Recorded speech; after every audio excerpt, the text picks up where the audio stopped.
작지만 강력한 진동이 이탈리아 나폴리를 뒤흔들고 있습니다. 뉴스에서 이 사건을 보도하고 있어요. 전문가들은 나폴리만에 있는 성층 화산인 베수비오 화산이 곧 폭발할 것이라고 믿고 있습니다. 하지만 그게 언제일까요? 화산은 과거 여러 번 폭발했습니다. 사실 그래서 그 모양을 갖게 됐어요. 여러 겹에 굳어진 용암, 화산암, 화산재가 쌓여서 만들어졌습니다. 베수비오가 마지막으로 폭발한 건 1944년이었어요. 하지만 거의 2000년 전에 있었던 대규모 폭발은 로마 도시였던 폼페이와 헤르쿨라네움을 묶고 주변 지역을 파괴했죠. 오늘날 300만 명의 사람들이 화산으로부터 30km도 떨어지지 않은 곳에 살고 있고 60만 명의 사람들이 위험 지역에 살고 있습니다. 대규모 폭발은 보통 오랜 시간 동안 잠잠한 후에 몇천 년마다 일어납니다. 문제는 베수비오가 다시 폭발할 때가 다가오고 있다는 사실입니다. 하지만 이번에는 베수비오 천문대에서 화산을 관찰하고 있습니다. 이곳에는 지진 관측소, 특수 GPS 장치와 위성 기반 레이더가 있어서 지진을 측정하는 데 도움이 됩니다. 또한 화산에서 나오는 가스에서 발견되는 화학물질을 테스트하는 특별 장비도 갖추고 있어요.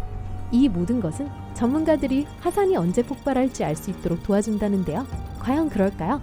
현재 마그마는 표면에서 10km 이상 떨어진 곳에 있습니다. 어제는 상황이 안전해 보였지만 지금은 상황이 더 나빠지려고 합니다. 3일차, 또 한 번의 진동이 리히터 규모 3을 기록합니다. 화산 근처에 설치된 모든 장비가 지금 경보를 울리고 있어요. 마그마가 위로 올라오고 있습니다. 아직 표면에 다다르지는 않았지만 베수비오는 확실히 불안한 상태입니다. 오후에 2차례 더 진동이 이어집니다. 진동은 일반적인 지진처럼 느껴지지 않는데 지질학자들은 지진계에서 그 차이를 볼 수 있습니다. 화산 폭발은 리히터 규모에서 약 4에서 5 정도 더 낮게 나타납니다. 이제 전문가들은 확신합니다. 화산이 폭발하기까지 단 며칠에서 몇 주밖에 남지 않았다는 걸 말이에요. 어떤 화산은 폭발 전 몇 달 혹은 심지어 몇 년 동안 불안정한 경우도 있습니다. 하지만 베수비오는 그렇지 않습니다. 4일차, 땅이 갈라지기 시작합니다. 마치 지구의 지각에 갇힌 거대한 생명체가 숨을 쉬기 위해 필사적으로 빠져나오려고 하는 것처럼요. 토양의 작은 틈새로 증기가 빠져나갑니다. 어느 부분은 다른 부분보다 더 뜨겁습니다. 만약 그곳에 간다면 마치 오븐 속으로 걸어 들어간 것처럼 느껴지고 숨쉬기가 힘들 거예요. 화산에 너무 가까이 있었던 양들은 기절했습니다. 농부가 양들을 발견했을 때 그는 거의 쓰러질 뻔했는데 열 때문이 아니라 가스 때문이었어요. 이산화탄소와 황화수소가 공기 중으로 방출됩니다. 화산 주변 전체에서 썩은 달걀 냄새가 나고 많은 산림동물들이 벌써 도망쳤어요. 인근 나무들은 연일 토양에서 이 가스들을 흡수하고 있는데 이제 갈색으로 변하기 시작했습니다. 이 지역의 이산화탄소 수치가 치솟고 있고 모든 탐지기가 끊임없이 울려댑니다. 6일차, 진동이 잦아지고 있어요. 화산을 감시하는 베수비오 천문대의 전문가들은 위로 밀려 올라오는 마그마 때문에 지진이 일어나고 있다고 말합니다. 몇 시간 뒤에 국가 비상경보가 내려집니다. 수천 명의 현지인들은 화산이 폭발하기까지 15일 정도의 시간이 있으므로 그 안에 대피해야 합니다.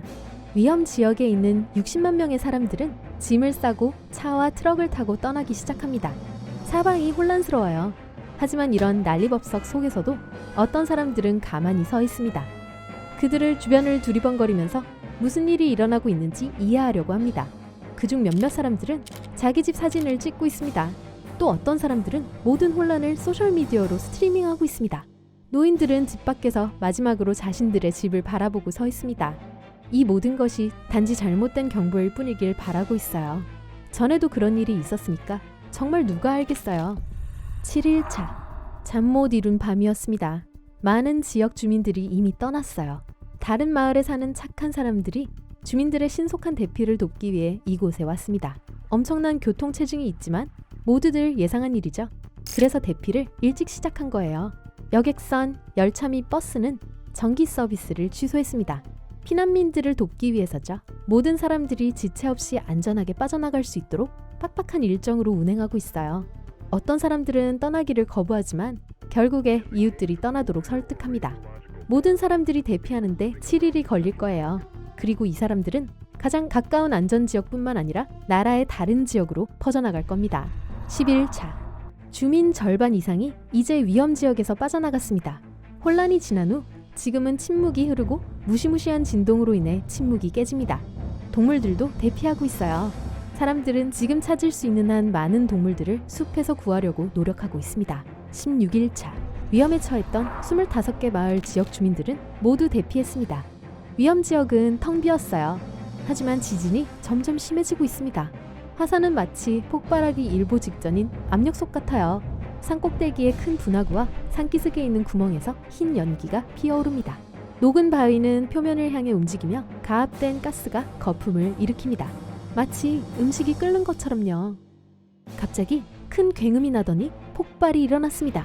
수천 킬로미터 떨어진 곳에서도 들을 수 있을 정도로 요란한 소리였고 그 충격파가 이탈리아 전역으로 감지됩니다. 화산암이 공중으로 내동댕이 쳐졌어요. 짙고 검은 버섯구름이 형성되어 하늘로 올라갑니다. 새들은 둥지를 벌이고 거대한 무리를 지어 날아갑니다. 이제 뜨거운 붉은 용암이 분수처럼 화산 밖으로 뿜어져 나오고 있습니다. 아래로 흐르면서 그 경로에 있는 모든 것을 삼켜버립니다. 그러더니 화산 산사태가 발생합니다. 원뿔 모양의 산의 일부가 떨어져 나가고 수백만 톤의 흙과 바위가 화산 측면에서 떨어져 나와 굴러 떨어집니다. 용암은 비탈을 따라 퍼지고 숲과 농경지 위로 천천히 미끄러져 내려갑니다. 화산재 구름, 돌, 그리고 온갖 바위들이 너무 높이 솟아올라 사람들은 로마에서도 그 광경을 볼 수 있습니다. 그리고 엄청난 양의 파편들이 다시 땅으로 떨어지기 시작합니다. 먼저 화산재와 돌덩어리가 떨어집니다. 대기 중에 화산재가 너무 가득해서 숨쉬기가 힘들어요. 용암이 천천히 그 지역을 가로질러 퍼지면서 모든 나무들을 쓰러뜨립니다.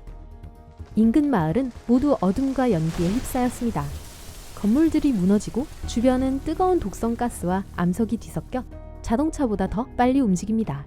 화산으로부터 수 킬로미터 떨어진 곳에도 암석과 화산재가 떨어져서 자동차를 뒤덮고 지붕을 파괴합니다. 용암이 계속 흘러나옴에 따라 하늘이 완전히 검게 변했습니다. 천천히 근처의 모든 마을들이 녹은 바위 밑으로 가라앉습니다.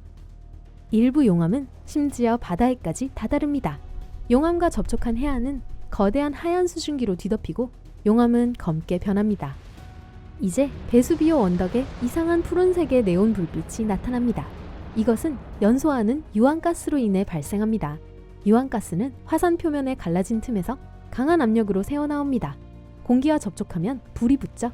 이 푸른색 불꽃은 공기 중으로 5m까지 치솟을 수 있습니다. 이제 인근 항공편은 모두 취소되었고 많은 항공기가 목적지에 도착하기 위해 항로를 변경해야 합니다. 국가 경보 이후 화산 상공의 비행은 금지되었습니다. 화산재 구름은 제트 엔진과 다른 항공기 부품들을 손상시킬 수 있습니다. 지금 수자원은 계속 분출되는 화산재로 오염되어 있고 믿을 수 없을 정도로 나쁜 냄새가 납니다.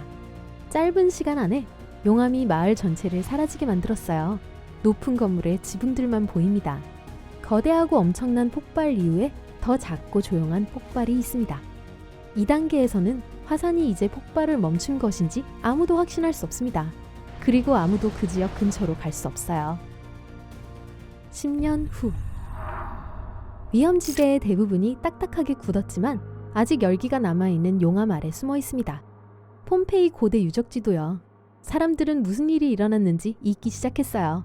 어떤 사람들은 다른 곳에서 새로운 삶을 시작했고 또 어떤 사람들은 자신들의 옛집에 일어난 일을 떠올리기도 싫어합니다. 하지만 많은 사람들이 돌아갈 수 있는 날을 손꼽아 기다리고 있어요. 100년 후.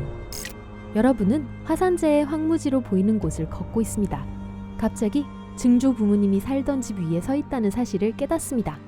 지금 모든 것은 굳어진 용암으로 된 두꺼운 융단 아래 가라앉아 있어요. 하지만 그 아래는 거의 모든 것이 여전히 그대로 시간이 멈춘 듯 얼어붙어 있습니다.